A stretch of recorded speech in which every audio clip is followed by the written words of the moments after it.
The city of Augusta is experiencing phone service outages tonight. According to a post on social media, the general phone lines for the fire department and police department are impacted, but 911 emergency calls are not impacted and are operating.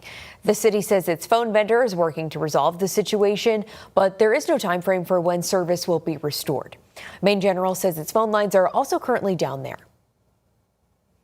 Fire crews have put out a brush fire in the town of Greene earlier today. The Monmouth Fire Department confirmed that in a post to social media early this evening. The Greene Fire Department, with help from a number of other departments, worked to put out the 11-plus acre fire out today. The fire was burning along railroad tracks between Sullivan and College Roads, and 2 helicopters were flown in to douse those flames. The use of flock cameras by local law enforcement is becoming a conversation in many parts of the country.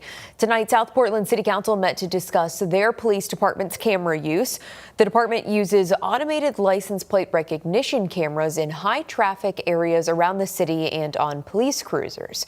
And while the department has been using that technology since 2011, it signed a contract for a new camera with Flock Safety last year. The city held off on renewing a contract with Flock Safety until the council had a public meeting about their use.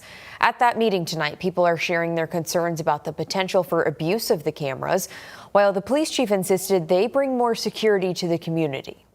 I'm your police chief, and I'm telling you that we are safer with these cameras, period. Public safety matters deeply, but safety without accountability quickly becomes control. And democratic societies are supposed to place limits on concentrated power. And that meeting is still ongoing tonight. The U.S. Justice Department is threatening to sue the state of Maine over the state's refusal to issue undercover license plates to federal immigration agents in January when their 10-day arrest surge into Maine started.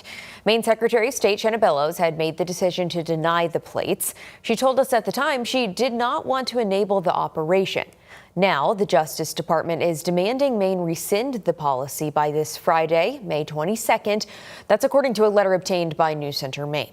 The Justice Department letter asserts the policy puts federal agents' safety at risk to threats and harassment. The department sent the letter to Maine Attorney General Aaron Fry, who's been asked to respond. Earlier this evening, Bellows told us she's not intimidated by the DOJ. Trump's DOJ doesn't scare me. It's important to stand up for Mainers, including new Mainers, and it is really important that they not be arresting people in secret. We don't have secret police in a democracy. We're not giving ICE undercover license plates for civil immigration enforcement. Bellows is one of 5 Democratic candidates now running for governor. At the time of the ICE operation in Maine, she declined to describe the amount of undercover license plate that had been requested. The ICE operation targeted 1,400 people and resulted in more than 200 people arrested. We are learning more about the 2 women from Maine who were injured in a shooting in Charleston, South Carolina over the weekend. Charleston police say 1 person was killed and 3 were shot in total following an argument outside of a restaurant on Sunday. Police say the 2 others who were shot weren't involved in the argument and are expected to survive.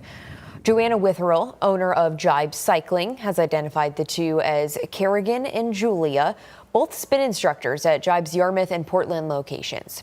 Witherell says the 2 are visiting Charleston for the weekend. Now both are recovering in the hospital.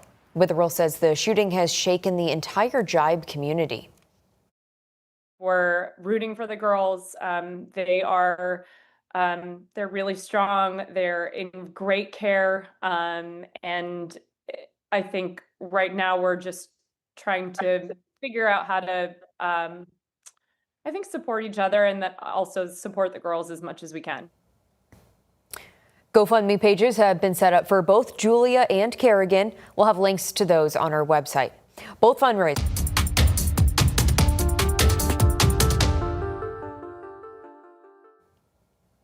Federal and state investigators are focusing their efforts to determine the cause and origin of the deadly fire in Searsmont. At a media briefing today, they said they have interviewed over 150 people. Officials noted there is no indication that electrical generation equipment played a role in the fire. 46 fire departments and nearly 300 firefighters responded over 2 days. We're told tomorrow crews will clear debris near the silo where investigators believe the fire might have started.